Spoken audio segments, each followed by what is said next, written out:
Welcome to This Explainer. Look, if you've been putting in the work to improve yourself lately, you might be going through something, well, incredibly confusing right now. You're making all these positive changes, right? But suddenly, you're looking around and realizing you are losing friends. It's this deeply isolating, kind of bizarre emotional experience. You might even be sitting there thinking you did something wrong. But I'm here to tell you, you absolutely aren't alone, and there's a very specific, actually fascinating reason this is happening to you. Today, we're breaking down the social price of personal growth. Okay, let's dive into this, because it's the ultimate counterintuitive paradox, isn't it? You're doing profoundly good things for yourself. We're talking healthier habits, better choices, really building your future.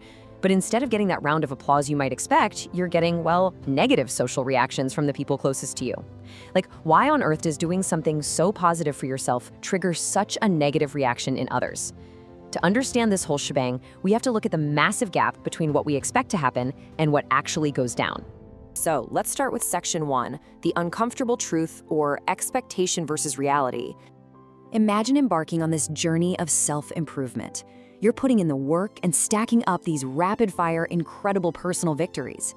You're waking up early instead of sleeping in. You're exercising, taking care of your body. You're cutting out distractions and absolutely stopping wasted time.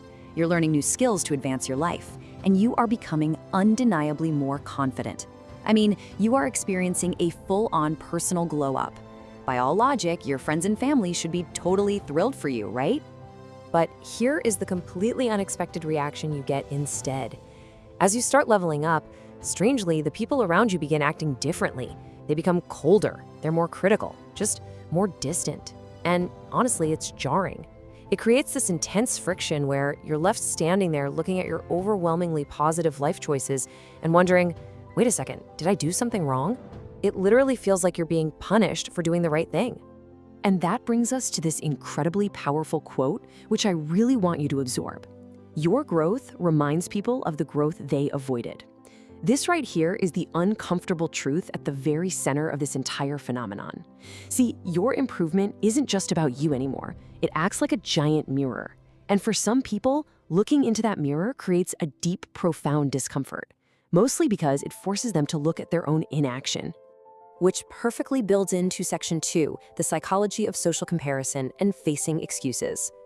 And this brilliantly illustrates the actual psychological mechanics behind this jarring contrast. Because guys, it isn't random, it is hardwired right into human nature. Psychologists call this social comparison. Basically, it's the completely natural human tendency to compare oneself with others. We all do it, just to gauge where we stand in the world. But when someone close to you suddenly improves, their brand new baseline completely disrupts the old social hierarchy you both existed in.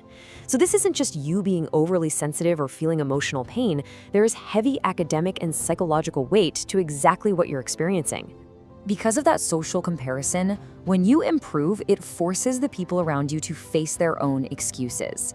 Now, in a perfect world, they'd look at you and ask, wow, how can I improve too? But let's be real, that requires actual work. So instead, they unconsciously ask themselves a very different question. Why is this person changing? They start questioning your motives. Why? Because if your change is valid and real, it means their lack of change is a choice. Which brings us to this massive realization. Your success silently exposes their comfort zone. This completely resolves the cognitive dissonance of the paradox we started with. The coldness, the weird distance, the random criticism you're receiving, it's really not about you. It's entirely about their comfort zone. Your silent actions are speaking so much louder than words. And honestly, it is deafening to people who just want to stay exactly where they are. Moving right along, this brings us to section 3, strangers versus old friends, and the identity clash. Now, it's really interesting about this as how you've probably already noticed that reactions completely differ depending on who you talk to. It's a stark contrast. Have you ever noticed that random strangers often support you way more than the people who have known you for years? It's crazy, but strangers are meeting the new, upgraded version of you for the very first time. They just take you at face value. Old friends, however, well, they keep comparing you to your past. They essentially have this mental file cabinet of who you used to be, and your new behavior, it just doesn't match their records. They actually expect you to stay exactly the same. And why is that? Because your old identity made them comfortable. It was safe. It was familiar. They knew exactly how to interact with the old you, and perhaps the old you never really challenged them to grow. By shedding that old identity, you have completely disrupted their comfort. Which leads us perfectly into Section 4, confidence disguised as arrogance and setting boundaries. As you grow, your standards for how you are treated will inevitably rise, and man, that causes a whole new set of problems. A huge part of this personal growth is establishing self-respect. Let's walk through these specific boundary-setting steps. Number 1, you stop accepting disrespect. Number 2, you stop saying yes to everything and being a chronic people pleaser. And number 3, you begin respecting your own time. I mean, these are universally healthy steps. But the moment you start doing these 3 things, you will suddenly find people slapping the label arrogant right on your forehead. But we need to reframe this negative accusation immediately. What you're actually doing is setting healthy boundaries. What they are upset about is that they are no longer benefiting from your insecurity. You aren't being arrogant at all, you're just displaying confidence. But to a person who totally relied on your inability to say no, your shiny new boundaries feel like a direct attack. Just remember this truth. Confidence often looks like arrogance to people who benefited from your insecurity. It's incredibly validating, isn't it? You have every right to protect your time and your energy without feeling a single ounce of guilt. If someone is genuinely upset that you finally respect yourself, well, that says everything about them and absolutely nothing about you.